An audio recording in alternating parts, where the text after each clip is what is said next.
যে আমাদের যে টেস্টিং করছি আমরা, তার মধ্যে আমরা সারা বছরই ডেঙ্গু টেস্ট করে থাকি। বাট কিছুদিন ধরে ডেঙ্গু টেস্টের যখন করছি তখন দেখা যাচ্ছে যে ডেঙ্গু টেস্টের পজিটিভিটি রেট একটু বাড়ছে। আর রিসেন্টলি এটা চূড়ান্ত পর্যায়ে বেড়েছে, যার জন্য বিভিন্ন আমাদের হসপিটালে অনেক পেশেন্টস এসে ডেঙ্গুতে ভর্তি হচ্ছে। যদিও ভালো কথা হচ্ছে গিয়ে একটা, যে কোনো পেশেন্ট সিরিয়াস হয়নি এখন পর্যন্ত, কোনো পেশেন্টের এখানে ফ্যাটালিটি হয়নি। তো এখানে কোনো খারাপ কোনো পেশেন্ট আমরা পাইনি। যাই পেশেন্ট পেয়েছি সেই পেশেন্ট এখানে ম্যানেজ করতে পেরেছি আমরা।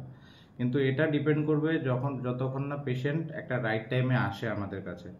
যদি পেশেন্ট জ্বর হওয়ার কিছুদিনের মধ্যেই চলে আসে, এখন জ্বর হওয়ার পরে সিস্টেম হচ্ছে গিয়ে দোকান থেকে নিয়ে ওষুধ খেয়ে নেওয়া, কিন্তু এই জিনিসটা বলবো এখনের জন্য এই জিনিসটা একটু বন্ধ থাকা উচিত।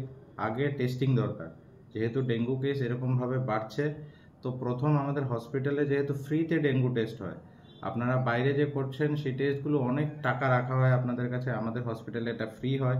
আপনারা আসুন আমাদের হসপিটালে, ঊনকোটি ডিস্ট্রিক্ট হসপিটালে, এখানে ল্যাবে ফ্রি টেস্টিং হয়। তো তাতে যে সুবিধাটা আপনারা হবে, যে আপনারা জানতে পারবেন যে জ্বরটা যে হচ্ছে সেটা কি ভাইরাল ফিভার, টাইফয়েড নাকি ডেঙ্গু। যদি ডেঙ্গু হয়ে থাকে তাহলে, যদি আপনারা বেশি দুর্বল মনে করেন, তাহলে হসপিটালে এক দুদিন ভর্তি থাকবেন, তারপরে সুস্থ হয়ে বাড়ি যাবেন।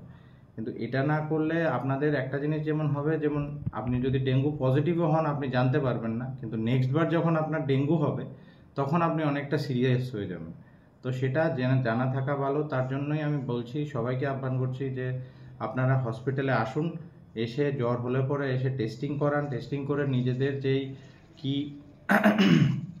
আপনাদের ডেঙ্গু হয়েছে না টাইফয়েড হয়েছে না নর্মাল ভাইরাল ফিভারে ভুগছেন, সেই জিনিসটার ব্যাপারে জানুন, এরপরে আপনারা ওষুধ খান। আপনারা প্রাইভেট মেডিসিন শপ থেকে গিয়ে ওভার দ্য কাউন্টার ওষুধ নিয়ে খেয়ে জ্বর কমিয়ে দিতে পারবেন, কিন্তু আপনাদের রিস্কটা কিন্তু থেকে যাবে যে পরের বার যদি আবার সেই ডেঙ্গুটাই আপনার হয়, দ্বিতীয়বার ডেঙ্গু হলে কিন্তু অনেক বড় রিস্ক হয়ে যাবে আপনাদের জন্য।